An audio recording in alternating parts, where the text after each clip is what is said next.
日本的首相高市早苗，伫美国的白宫甲川普来会面，两个人一个见面，高市早苗就话讲日本转来了。两个人会谈的重点是伊朗的局势，以及日本是毋是要派船到荷姆兹海峡。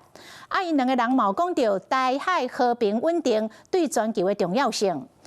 当记者甲川普问讲，这个攻击伊朗为什么无爱通知盟友呢？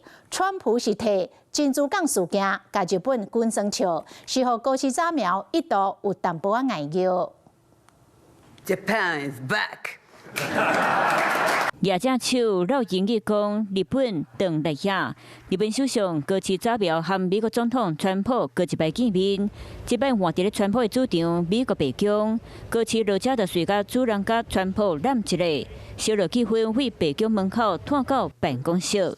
到日本媒体问到，先怎美国拍伊朗进前无甲盟友讲一声，川普脑筋当时甲真紧，趣味讲。Because we wanted surprise. Who knows better about surprise than Japan? Okay, why didn't you tell me about Pearl Harbor? 高市听到目睭顶大蕊，笑眯眯，佮拍摄。想袂到川普用珍珠港的典故来讲演。They are really stepping up to the plate, unlike NATO.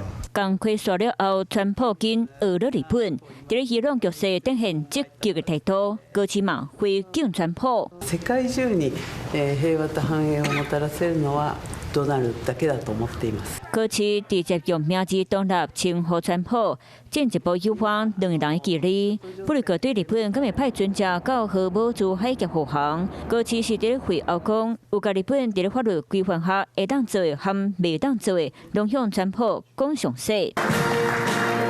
峰会开煞，川普伫咧白宫请高市和日本访问团食饭。高市伫咧暗会祝贺美国建国250周年，嘛祝贺川普的文囝拜伦生日快乐。明日に控えるドナルドのご子息のバロンさんのお誕生日です。